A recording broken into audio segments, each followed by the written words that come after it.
Hey, David, you know who this episode of Gaytriarchs is brought to you by? Who? Gaddy's. Gaddy's is the gay dad brand. Started by a gay dad and a total DILF, by the way. Gaddy's is here to celebrate gay dads with pride and style. We love their hats, tees, and hoodies for the entire family. David won't take off his Yes Gaddy hat. And Gavin is obsessed with his Caught in a Dad Romance t-shirt. Caught in a bad romance. Gaytriarchs listeners get 20% off their first order using code GAY20. Shop now for the holidays for all of your friends, gay or other, at heygaddies.com. That's HEYGADDIES.com. So I'm going to do a little soft intro of you, and then we will just hop into it, okay? Yep. Sorry. Get those burps out, baby. Get those burp that baby. Burp that baby. And where do I look? Just wherever. Look deep into my eyes. Or make direct eye contact with me consistently. But don't look at me. But look right at me. Okay? Got it. I'll look through you. Most men do, honestly. And this is Gaytriarchs.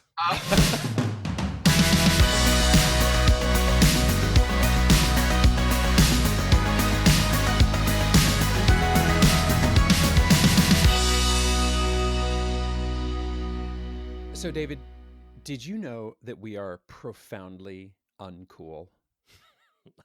I'm painfully aware of this. Just the other day, I was posting something, one of our social media videos that got at least 2 or 3 likes, one of which was probably mine. And my daughter walks behind me, and she's reminded, and she goes, "Oh my God, Dad, stop following me on Instagram. That would be the most embarrassing thing ever if anyone at school ever find out about your stupid podcast." And I'm like, first of all, can you go back, slow down, and repeat what you just said? But then in my true insecure immediate reaction of, oh my God, how did I fuck up this time? My thought was, wait, why is our podcast following my daughter? Why on earth would I have done such a thing? Because I'm sure that it was me who did it. Why would we be following her? You don't know where you're logged in, on who. You're like, I sent you a Telegram message on Instagram Reels through the mail. And I'm like, I don't know what you're talking about. And why didn't you make a TikTok video response to it and tweet it to me?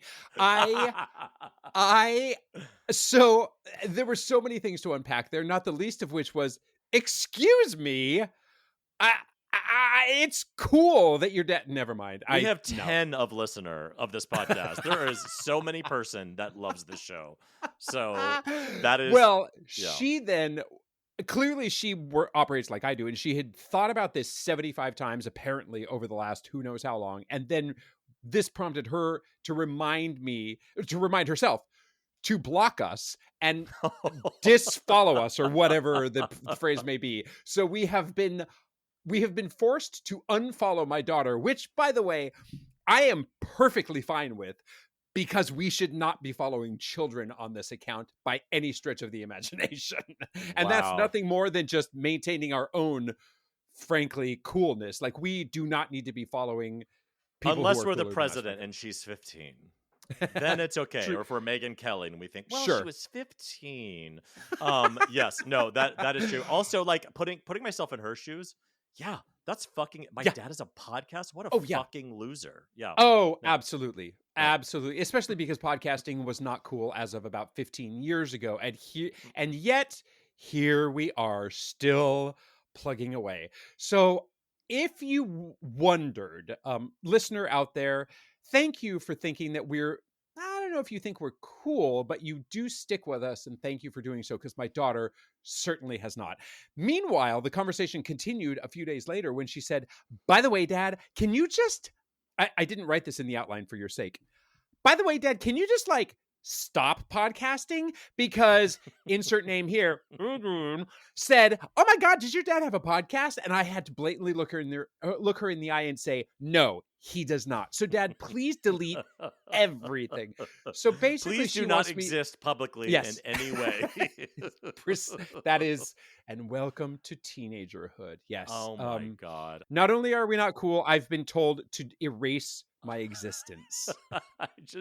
I obviously, she's a fucking bitch by saying that. But also, I totally get it. Like being her Yes. age, my Yes. parents would breathe, and I was like, Oh, "You are the yeah. most humiliating Yes. a bundle of cells I've ever experienced in my Yes. entire life." Yes. And it's funny to me because it's happening to you and not to me. When it's happening to me, I will be devastated. Yes, you will be. And also, it's funny that you think you're being hyperbolic in saying your parents' breathing annoyed you, but I don't know how many times I have had other parents text me that they're like, well, my daughter or my son is annoyed by my breathing now.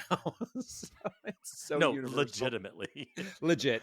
And I mean, we do know, I can make the disclaimer. I do watch what I say on here because I do have a daughter old enough to listen to a podcast. Not that she's supposed to, because this is not supposed to be for children. Disclaimer. Yeah. And you know that I stand by the things I say, and I love her more than oxygen. And sorry, I'm gonna keep embarrassing you for the next 131 episodes. So Speaking of our episodes, I every once in a while will actually think about the show, prepare for it, do some deep dive. And I was just curious because we had talked about our listener across the world, and we have obviously a listener in Jersey, which you flew over, but like we really do have listener in quite a few countries. And I was like, I'm gonna go look at our stats because the platform that we release the show on yeah. will give you a certain amount of stats. It's obviously like download numbers, like how many people have downloaded each episode, but And it's by weird. It's like people, you mean persons. sorry, yeah. Anyway. What countries they're from, what Yeah. devices they're using, a whole bunch of things. So I was curious. I was like, what was our most downloaded or our most listened to episode? And I wish I hadn't put it in the outline because I would have asked you what you thought it was. But for a while, it was our first episode, which makes sense because we only had 50, 100 episodes, so people would probably go back to the beginning and listen. But now it's episode 80 with Jose Monkey. And I just think that's really interesting because I'm a huge fan of his. He's got millions of followers, but we've had other people on here with millions of followers. But something about that episode, yeah. Interesting. And it was a particularly funny one, I might add. But that is not what I would have expected. I mean, if you had said, No. what do you think is our biggest listen? Gosh. I mean, I don't want to out anybody or embarrass anybody or offend anybody. So anyway, this is not what I would have guessed. But We hey, no love all offense, of our Jose Monkey. guests. Yeah, Thank you. we love all Yes. of our guests. Every single one of them. And you know what else I love? Tell me. Thanksgiving. Yes. It's tomorrow, It's awesome. guys. Uh-huh. This is a uniquely American version of this holiday. I think a lot of cultures have this sort of holiday, but like we in America, we overeat to celebrate pilgrims raping and pillaging the natives. I don't really know what it's about, but it has ended up becoming this like very family sitting around a table eating holiday. And it's tomorrow, listener. So tomorrow, happy Thanksgiving, listener. Happy Thanksgiving. Yeah. Years ago, I was on tour with, I believe it was 42nd Street. I was in Dallas, and I was walking around downtown Dallas, which is not something anybody on the 42nd Street tour, let alone anybody, period, has ever really done, I believe, walking downtown Dallas. And there's a monument to Thanksgiving there. And at first I thought, what? And then I saw that it was consecrated or unveiled or something by Governor at the time, George W. Bush. And I immediately thought, oh, brother, he's making this into a religious thing. He's making it this, that, he's making it super schmaltzy Bush. But then actually I looked around it more, and it really wasn't that way. It was absolutely a monument to the act of giving gratitude.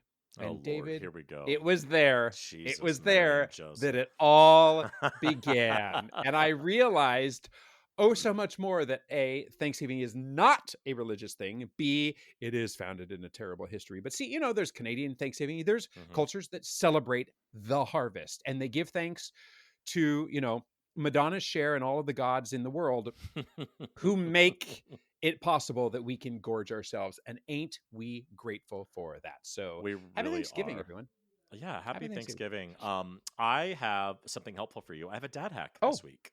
And it's not actually a dad hack. It's more of I don't know what it is, but we've talked about it a little bit before, but I had this experience this weekend with my children who were 90% great. It was a pretty good weekend, but the 10% was so bad. I felt my anger rise to the point of where I was going to leave the family and move to Idaho. And so I realized I was thinking about the wise words of our God, Miss Jinkx Monsoon. And she would talk about water off a duck's back. And I realized that I think of parenting sometimes as like, I've got to fix why my kid's crying. I've got to fix why my kid doesn't eat well. I gotta fix whatever the thing I decided is a problem. And the truth is, and every parent knows this, a lot of the time, if not the majority of the time, it's bullshit. It's not real problems to fix. They're just being dicks. Children are dicks. And so the solve lies on you letting that shit go, letting that shit wash over you. Let the complaining that you don't get the third cookie wash over you, because what I do is I ingest it and it builds in my stomach, and then I yell at my kids, and You then take the bait. I totally take the bait. Oh my God, it's like a Facebook argument. It's catnip to me.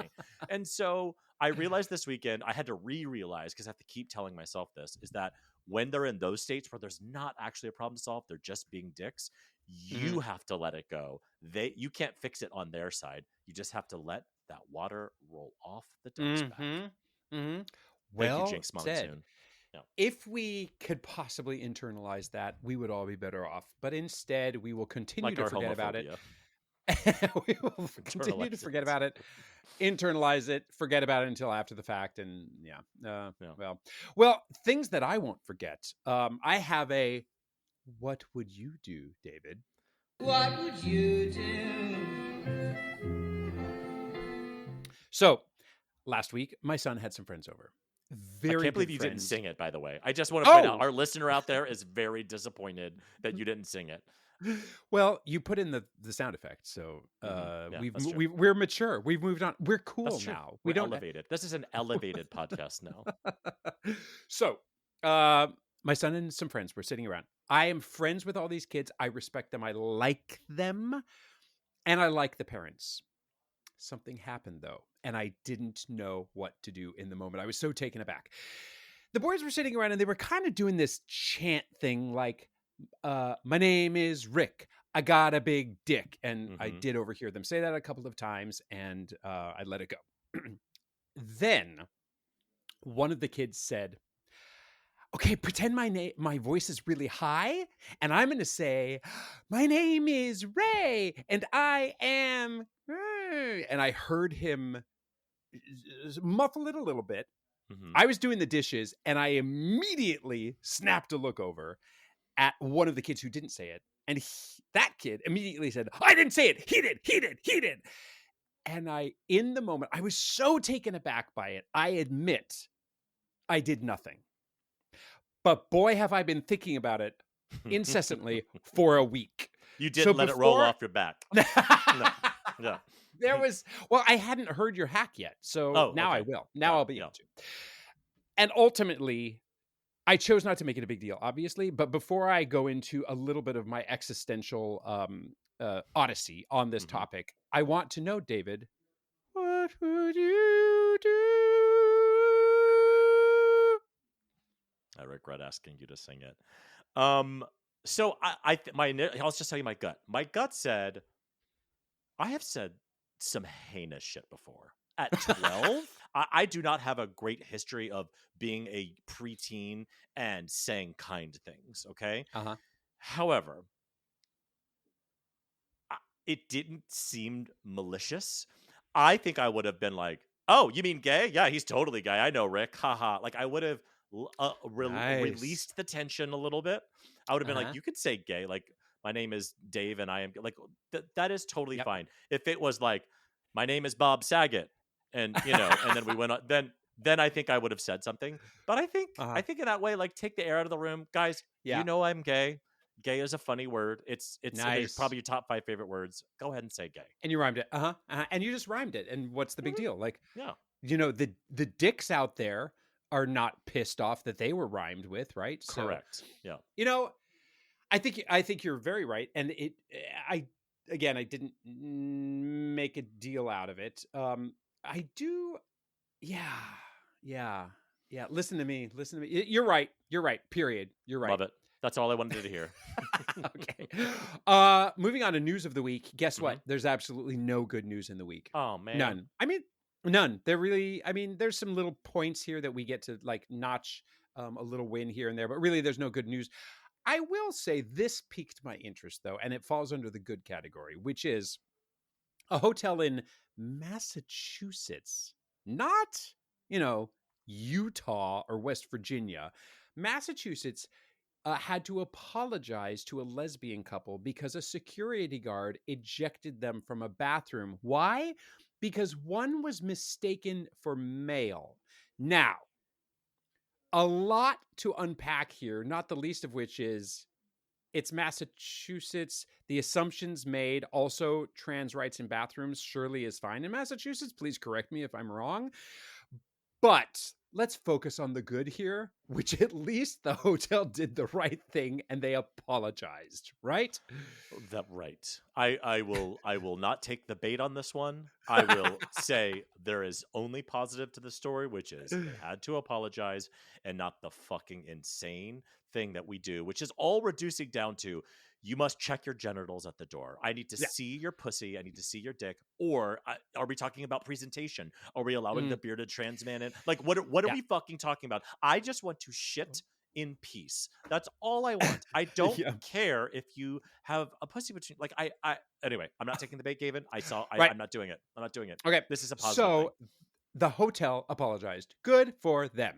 Speaking of good for them, we have a DILF of the week. Oh, yes, we do. Now, this one, yes, but this one has special meaning because soon, coming up, our guest of the week is a doppelganger, as if dead ringer for our DILF of the week, who is the dad from Inside Out.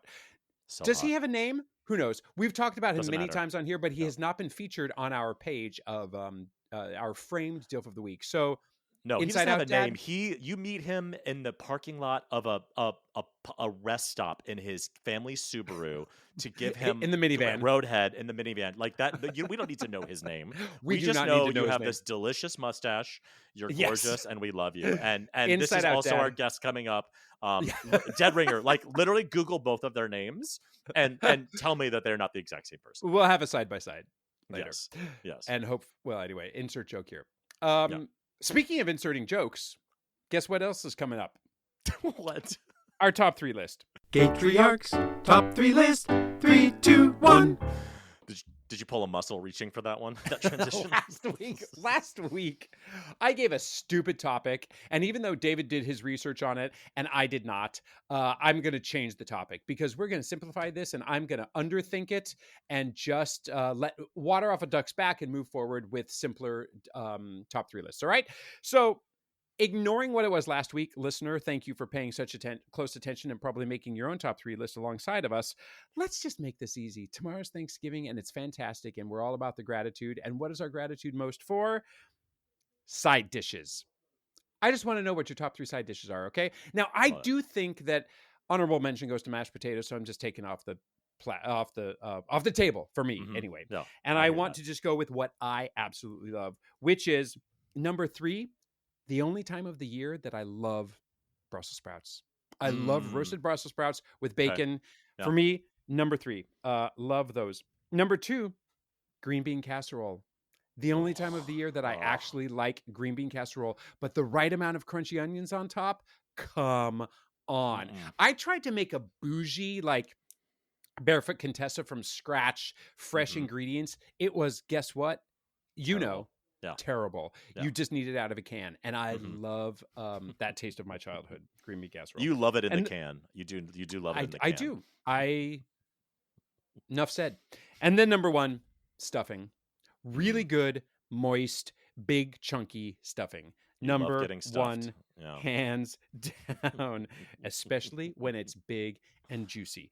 What about you, David? Okay, so I had exactly 8 seconds to think about this list, but what I realized when I was thinking of like what are my favorite side dishes, there's a theme that came up, which was branding, and it's not just like I want mashed potatoes, I want a specific brand. So here is my personal top 3 side dishes. And number 3, Pillsbury crescent rolls. Okay, I know they're a little sweet, but they are the perfect density to scoop, and they're nice and soft, but they still can hold their shape when you're scooping the mashed potatoes off the side of the plate. Number 2, a little bit of a crossover, Stouffer's boxed stuffing. Really? Okay. You're No, kidding. nothing fresh. If that stuffing is fresh and homemade, throw it in the Really? fucking garbage. I want the boxed, perfectly Disagree. cubed. Yeah, and it's got to be a little Wow. bit dry because then I pour extra gravy on top of the Stouffer's boxed. I stuffing. was so jealous of the mythical little boys on television when I was growing up who got to have stovetop stuffing. Remember the commercials where they're like, I want to go have dinner at David's house. They're having stovetop stuffing or stuffing or whatever it was. I never once in my entire life have I ever had, not one time, stovetop stuffing. You know what? Now that we're a successful podcast and making in millions of dollars, why don't you just buy yourself a box at the dollar store? By the way, they sold at the dollar store. And number one, the indisputed best side dish for Thanksgiving is Jiffy corn pudding casserole. That shit is so bomb. It's literally just a can of cream corn, a can of corn, 2 boxes of Jiffy corn mix, and I think like some water or something. It is so fucking delicious. It's just a little bit sweet. Good. So it like prepares your taste buds for the next round, which is dessert. First dessert, because there's 2 rounds of dessert. Are you going to be making all 3 of these tomorrow? I might be. My mother-in-law's in town, and I'm cooking everything, so I might be doing this. I tend to do things by scratch because I'm a total fucking asshole, and hypocrite, by the way. Hi, have you heard the show before? We're hypocrites. Okay, next week, guys. Guess what? It's December. We are officially in the holiday season. So, old school. What are your top 3 Christmas songs? Our next guest on Gaytriarchs is a dear friend, a dear musician, and a dear joy all around. He's a conductor, a festival organizer, a former landscaper, right? Like, that was the family business? I mean, no. Wow. Gavin, your intro is going. Wait. No, I am not wrong. No, you're not wrong. No, family business was metal and steel. Hobby, passion is landscaping. Anyway, back to me. I believe he is well on his way to parenthood with his husband. Welcome, the dearly charming Joey Chancey. We will hear about metallurgy later, but we always like to start with this form of a question. How have kids driven you bonkers today? But how about, when was the last time you saw another kid that made you think, oh my God, what am I doing? Well, so 3 months ago, my best friend, Sarah, who's my age, we're both 40, she came with her partner and their new baby. Little Jackson was 3 months old at the time, and she came out and stayed with us here in Long Island. And they were with us. She was with us with the baby for like 11 days. And he's so cute and he's so beautiful, but oh my God, I had no idea infants had to eat that much. I was like truly, like, I mean, you know, the well-run dry, but, you know, I mean, she has, you know, handles it with such grace, but I mean, it was intense. That baby did not leave her side or Matt's side Yeah, I mean, you got to have those titties full all the time, nonstop. Whether they're your titties or the little titties of the cooler you have upstairs, whatever it is. Whatever the nipples may be. Yes. Right. Just hold on. I'm going to get a pad so I can write all this stuff down. It's good advice. Yes, please do. We really appreciate it. Okay, so so you are on the parenthood pathway, which is very exciting. Can you just tell us generally where are you in the process? Yeah, so my husband Daniel and I, we started this journey in August of 2024, and you know, we interviewed all of the agencies and the clinics and the doctors and everything, and so a year and change later, we are like right at the sort of transfer stage of it all. So it's we're like really looking over the fence to you are. The like runway to Babyland. And have there been any surprises? Yeah, it's very exciting. Any surprises thus far? How do you define surprise? Well, we all have so many hiccups along the way, especially for those of us, a bunch of gays who think that they can control this. You think you can control it because you're buying a baby. And then you are reminded how little control you actually have. And those are a lot of surprises, I'd say. And not the kind of surprise I was, which was a surprise to my parents, which was a surprise to me when I found out at like 20 that I was a surprise. Well, Oh, more on that later. Yeah. see, down in the South, we call that an oopsie, but surprise. Oh, I'm from the nonetheless. my South. God, Girl, Joey, I'm from the South, girl. Trailer we have Park two Queen Floridians right here. So. Two Floridians Florida. right Wait, here. you're from Florida? Oh my God, we speak the same language. We Brooks do. Where are and you Dunn from? and meth. Yeah. About an hour outside of Tampa Bay. I will raise you an hour outside of Tampa Bay and meet you with Jacksonville. Is that how you say it? Oh no, that's where they shoot cops. I don't mean shoot cops. I Oh, mean like that's where they God. film the show Cops. That is Yes. tragic. You know, I'm from a very shitty area, but Jacksonville, you win. You win this one actually. There are good and bad parts to every place in every city. Jacksonville is actually it's a really wonderful, lovely place. Like the friends and family I have there, like it's really nice to be from there, and it's great to go and visit. My 100-year-old grandmother she is there. Wow. She is still living alone with she's a little help, but she's still in her house.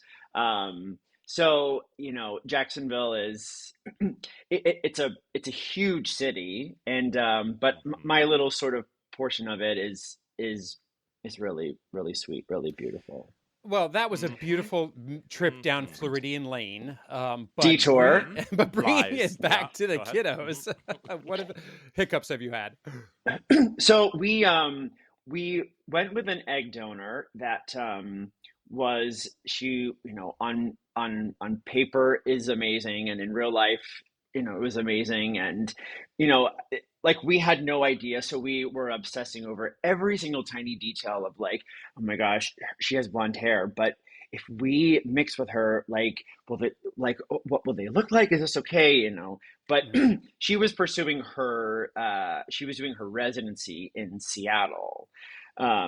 So we went with her, and she couldn't leave Seattle. So we went with the fertility clinic that is in Seattle. And, we did the harvest, which I think is such a peculiar word. Yeah. Retrieval. Yeah, that's better. Yeah. And But it is bountiful. I like the word harvest. It's like bounty. It's like cornucopia. It's very fall. Cornucopia is It's very nice. Thanksgiving on brand. Yeah. absolutely. Well, I had planned that, being that we're a couple weeks out. Thank you. Yeah. So when we did the retrieval harvest, we only got, I think we only got a handful of eggs, which Daniel and I both split amongst the two of us, and none of mine like even fertilized, and two of his made it to the next stage, but then didn't go any further. So we came out with no embryos from that. That's frustrating. So yeah, it was. So it was odd. That's sort of an odd feeling. But anyways, we kind of restarted the egg donor search with a lot less criteria. Of course, things are still important, but it's also like, how many eggs is she going to give? That's what matters ultimately in terms of biology. That matters more than blonde hair, frankly. But people can't understand, who have never purchased biological material in an effort to create children, how fucking weird and awkward it is to sort through these metrics and suddenly be like, am I supposed to care that her hair part's here instead of here? Because my brain goes, well, now my kid's going to have weird hair and they're never going to have a job again. Your brain does really fucked up things. And what you realize is, like, besides like any really important metrics, like if you guys are looking for some sort of important ethnicity or height, it's like everything else is kind of like, I don't fucking know. But it's impossible to feel that way when you're buying biological material from strangers. 100%, which is why you think you could control all of these different, like, variables of the situation. So it's like, it's a bit of a bait and switch. You're like, oh yeah, and this, but then all of a sudden, you can only control so much, and kind of letting go of the control. It takes a minute, but then you just realize, like, you're on this journey and this is going to happen. Yep. So that was a like a 4 or so month setback. But anyways, we are here now. We are, like, in the transfer sort of stage era, and yeah, Oh we're getting man, that's so excited. exciting. Oh Very Yeah. wow. exciting. Yes. And then And here comes even worse. Talk about like control at all. Once that embryo is transferred, baby, you can't do anything about anything except wait by the phone. And Mhm. that is especially frustrating because it either sticks or it doesn't. And if it sticks, Hmm. wonderful. But also, you can't do anything. There's nothing to do for Right. 10 months except panic and overthink. Good luck. I can't. I'm looking forward to that. well, Be speaking of what are you most looking forward to at this point? I'm looking forward to. There's a lot of things. It's Of course. um, I'm looking forward to being a dad. It's something that I have always wanted to do, and I didn't realize that I had the kind of paternal instinct that I have. And as I've gotten older, that's developed more and has come out in a lot of ways. Um, I'm leaning into, but I'm looking forward to like kind of the unknown. Mhm. We can like everyone can tell you, oh, your life's going to change and all of these things. And I certainly believe them, but I am sort of looking forward to like what this new chapter will hold for Daniel and I.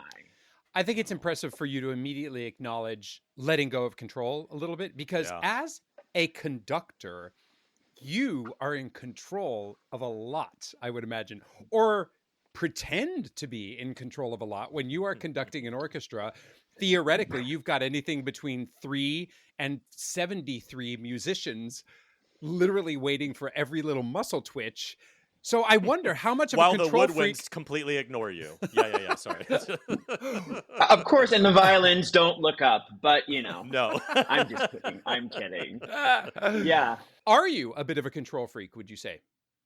I'm not a control freak. I like to be able to like manage control of situations. Like specifically, like what I'm like paid to do as a conductor. Like it's probably good that I want to control the tempo or when to start the song. Um, but I think again, different life experiences, like they sort of they change us and they add to who we are. And there's so much in life that is truly uncontrollable. I've just kind of, you know, I've just kind of stepped back. I try to do my part in, controlling what I can, but no, I'm not a control freak. I think honestly, getting older, I've just become lazier and I don't have the strength to be a control freak. Hmm. That will serve you well. That'll serve you well. So you have had quite a storied career. You've already done a lot of really diverse things. And in particular, I think it's interesting. You've kind of jumped from regional productions, tours, Broadway, to also music festivals that you've run entirely, which not everybody is capable of doing. And you've had a really interesting gig of late. What pops into mind when I say, what are some of your favorites? I mean, the thing I think that I love the very most is standing in front of an orchestra or being in the orchestra pit and looking at the stage conducting.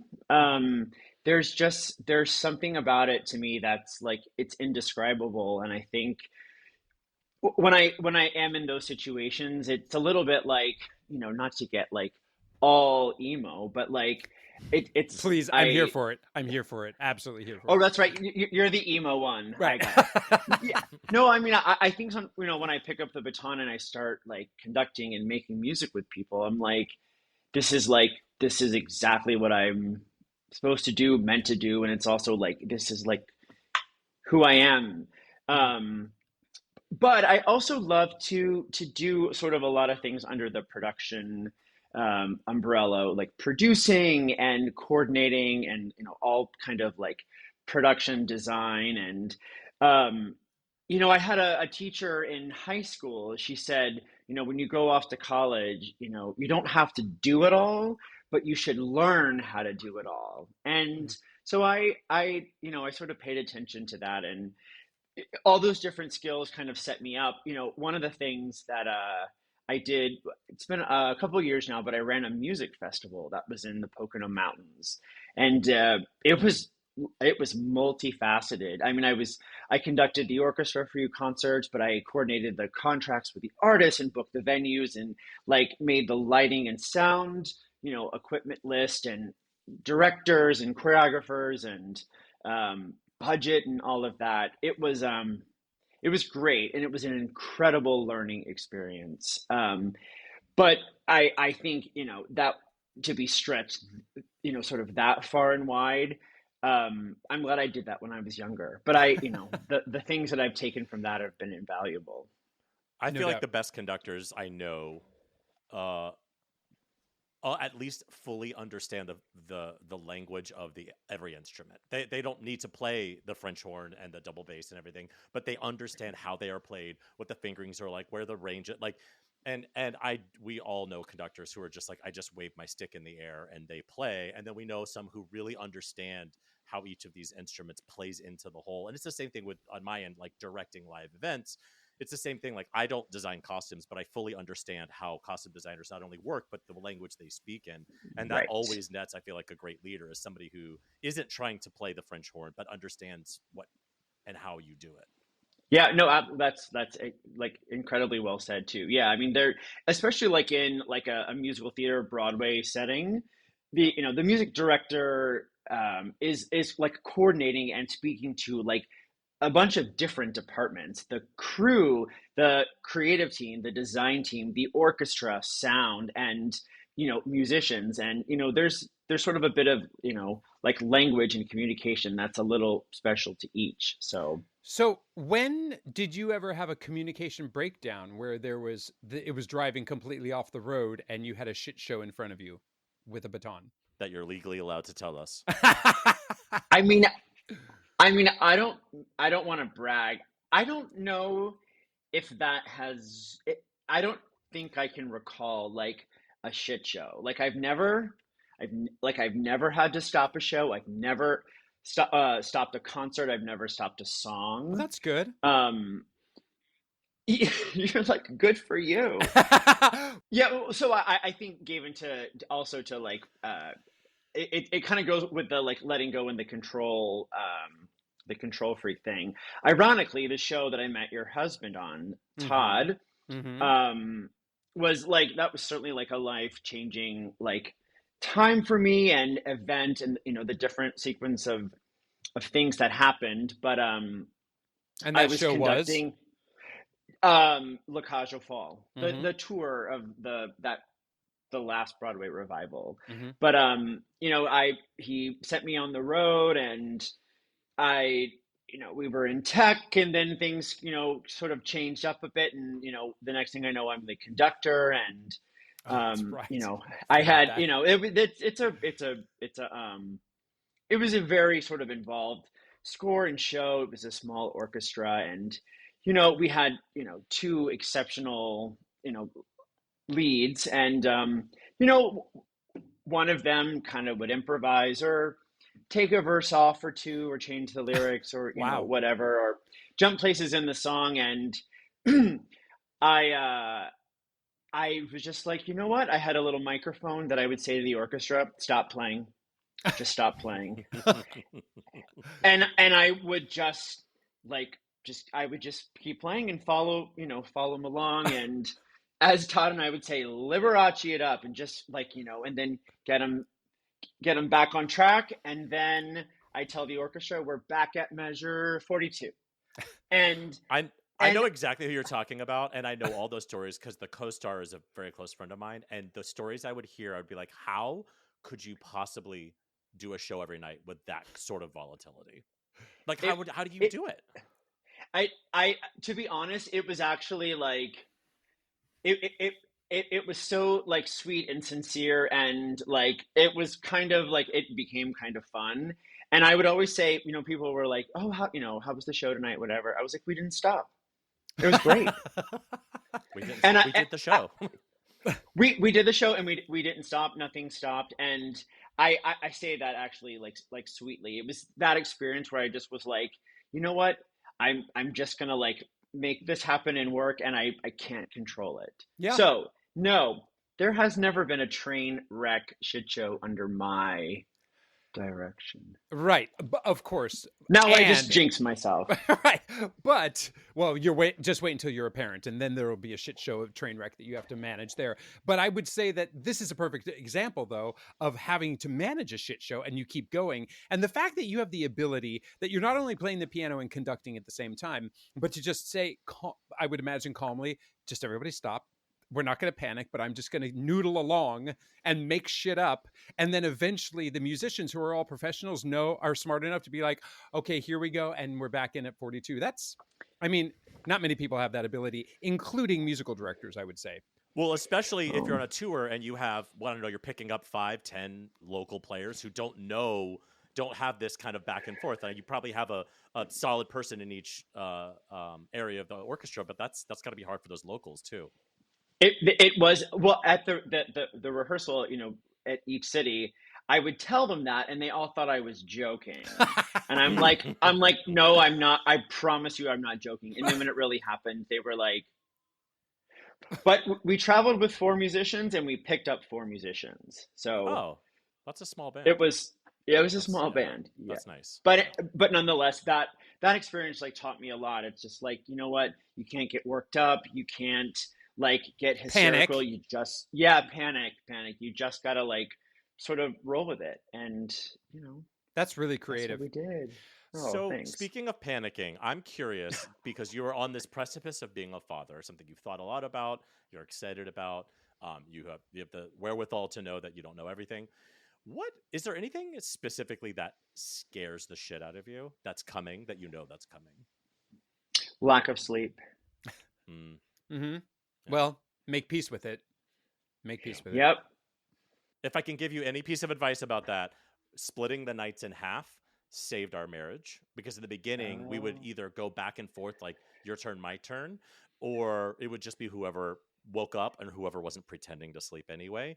And what it resulted in was 8 hours of not really ever sleeping, because you're always kind of on the clock, versus, from 8 to 2 a.m. it's your time, and from 2 to 8 or whatever it is. And that saved you, because you knew you got 4 hours of sleep no matter what. And it was always, I would sleep in the living room, and it saved us, because those first 3 months are fucking torture. Yeah.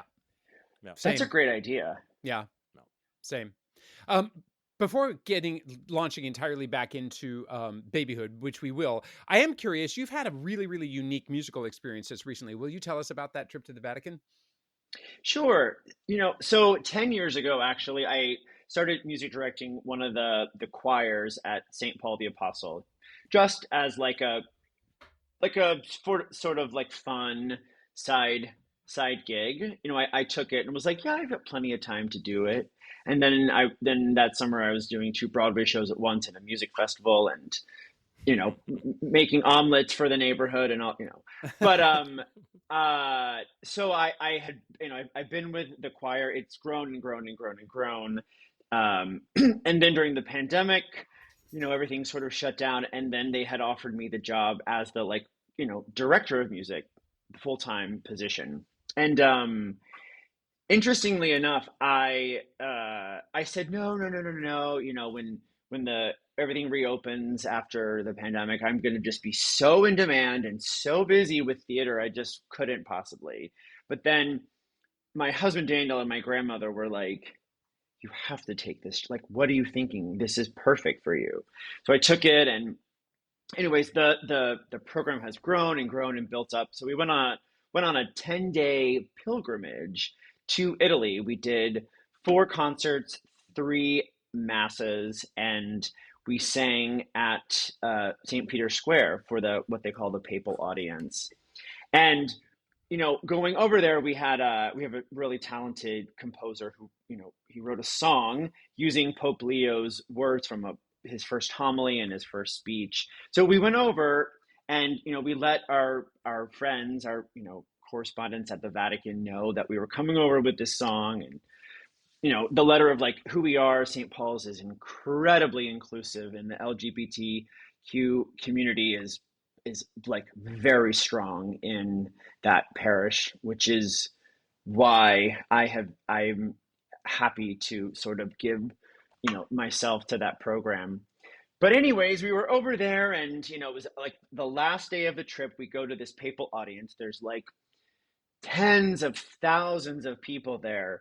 And, we just thought we were going to sing a little bit of this song when he goes by on the Pope Mobile. And, we had sort of made like cute signs like NY loves Pope Leo, sort of like the I Heart NY shirt. Right.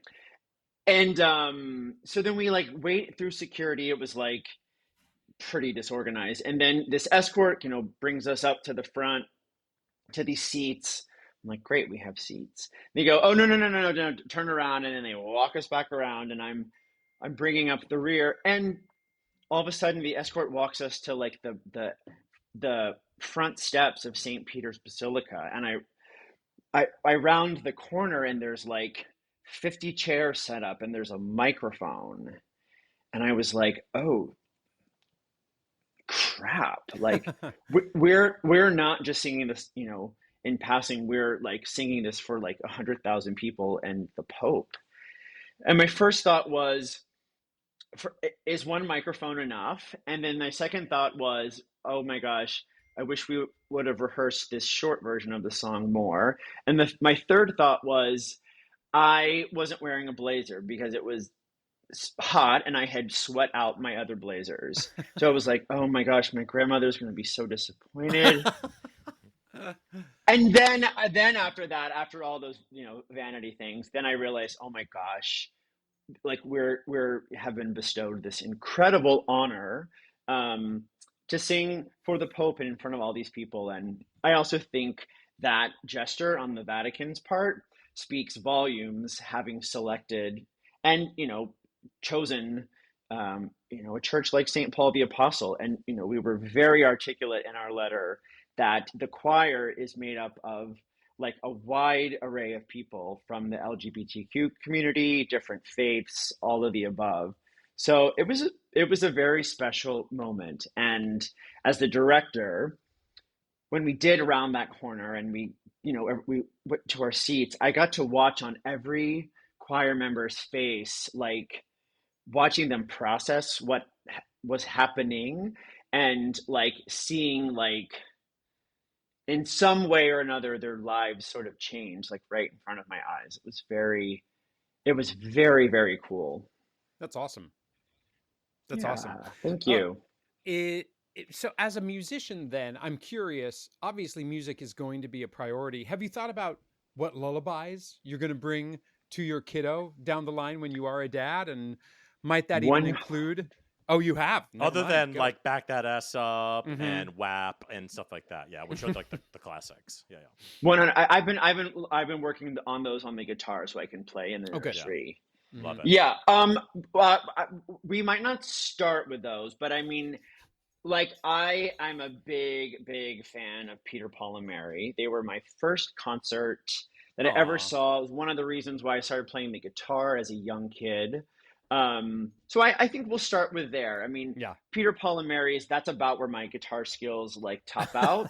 So, but yeah, I mean, I do sort of think, when you're kind of romanticizing the idea of what it'll be like, to like bring the guitar into the nursery or sit with, the baby or however, and play. I did that when Sarah was here with her adorable baby, just sort of played the guitar, with him, and just to like watch him like look around. And even, when he was watching me play, I was like, like picking on the strings. I was watching his little hands go like this. Oh, wow. It's really sweet. David, remember when you were like romanticizing parenthood, thinking it's going to be so beautiful when I sing to my child and I was thinking about that. It's one of those things. This is something that Anne Ranking told me one time, which is so fucking true. And I was just thinking about it actually just now when you were saying that, which is you will always achieve your dreams, just never in the way you planned. And I was just thinking about that. And I was thinking you will have that experience but it's not going to look like that. It's going to be something it's going to be in the parking lot of a 7-Eleven where something beautiful and magical happens on the way to something. The moments of you wandering into the nursery and waking them up will be filled with screaming and shit, and it will not be that, but you will get that beautiful, perfect moment. But I was just thinking the same thing, Gavin. I was like, it's that little room is a battleground, but there will be little beautiful moments. Like, well, as always, we are here to just shit on the dreams of soon to be parents. Yep. So that is what absolutely. Yeah, you're doing a good job. So, No, I'm kidding. So we always love to be able to have those who are expecting a kid, or at least on the path, and then we always make the promise that we're going to have you back afterwards, and then we completely forget about you. So don't take that personally. We've done it to everybody, but Okay. we want to be. I love being able to do a speed round questionnaire, and I pledge that we're going to get back in touch with all of the folks, about 4 or 5 guests we've had who have had kids since they were guests, and we're going to revisit those tests because we write them down. Okay, so here's a speed round for you. All right. Okay, I'm gonna take a sip of water. Yeah, probably a good choice. Store-bought pouches of food or pureeing organic vegetables? Oh God, we'll start with organic puree and probably move to the next. Nice. The latter. Who's the disciplinarian, you or Daniel? Unclear. Go ahead. If I had to guess, speed round. Keep Yeah. in So mind, Gavin. so it's just so talk quickly. well, no, sorry. Okay. No, not you, Gavin. unclear. I'm making fun of Gavin. Yeah. No, he's always mocking me. Don't worry. When in Okay. doubt. But go ahead and say what you wanted to say. But Joey. answer the question. If I had to guess now, it would be Daniel. But I have a feeling that actually it might be me, just because like I was like brought up with like really kind of strict manners and this kind of stuff. And Oh yeah, anyways. Southern genteelism and a control freak with a baton. I have a feeling that it will be you. Co-sleeping, baby. That's in the wrong fork. No, I'm just kidding. Co-sleeping. Get your elbows off the table.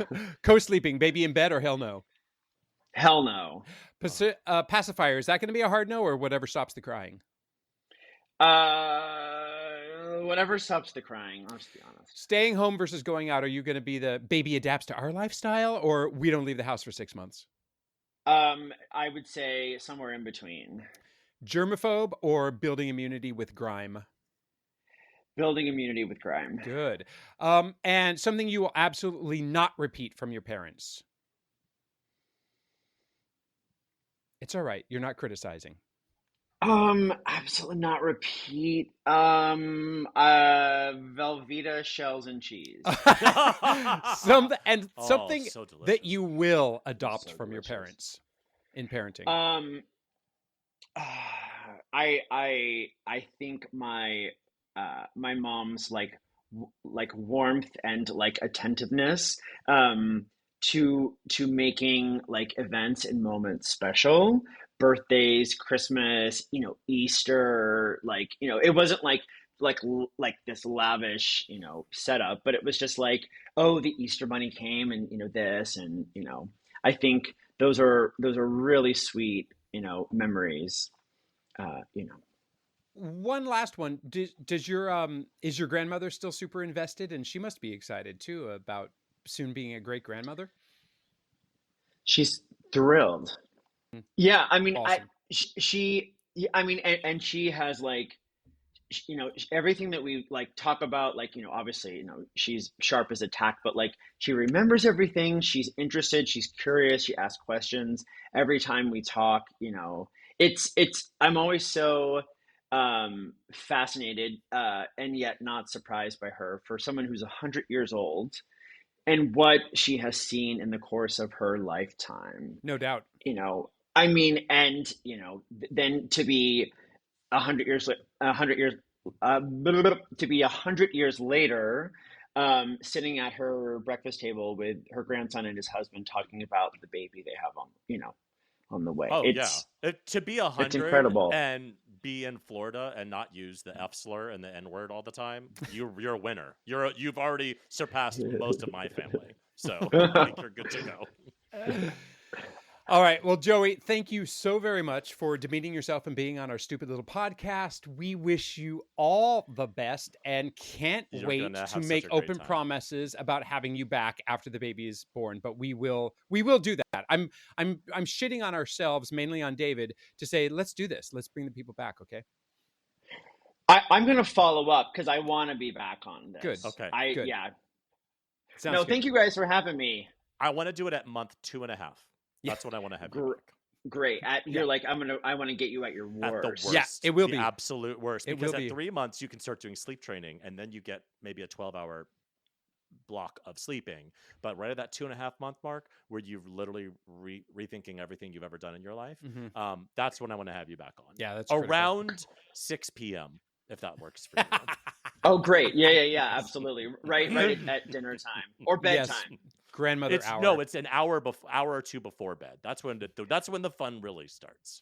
Well, great. Hey, Daniel, did you hear that? I got a date. You're on duty. Thank you, Joey. All right, gents. So my something great this week is kind of the way I opened this topic with Instagram. I have found an interesting handle that I like to follow, which is called Tribes, TRYBZ. Actually, their handle is @join.tribes, again spelled TRYBZ. And it seems to be, their description is a member-led IRL activities and experiences for the gay and queer community. Find your people, find your vibe. And I just think it's really cool that there has been this organic community built of queer people coming together in London, mind you, and they just do activities together, and it makes me super jealous. And I just want to, admittedly, I'm also exhausted watching them, and I just want to stay on the couch and look at them on Instagram. But they do lots of yoga classes together. But they went on some canal trip of London. I didn't even know London had canals, but of course it does because Europe. And lots of conditioning classes. So there's a lot of focus on abs, but also like escape rooms and dance parties and a sound path. Forest bathing. Oh, Jesus. And a member mixer and a musical workshop. And my personal favorite, a handstand workshop with Seb. So you can work on your handstands. But how cool that it's just an organic group of people who came together and they're like, we're not here for the sex. Maybe they are. We're just here to like create community. And in that world, especially at this time of Thanksgiving, what is more important? This is your favorite. This is where you're shining, Gavin. This is gratitude season. Than friends and community to make us all feel seen. Oh, Jesus. What about you? What about you, David? All kidding aside, the majority of, I feel like, queer communities have been born out of sex, like hookup culture or dating, right? Like, oh, that's my ex-boyfriend, you should meet, blah, blah, blah. Like that is an organic way that most, I feel like, gay men kind of create community. But this is awesome that this is there's one of these in my community as well, which I think is really cool. I've never been to it because I'm just fat on the couch, but yeah.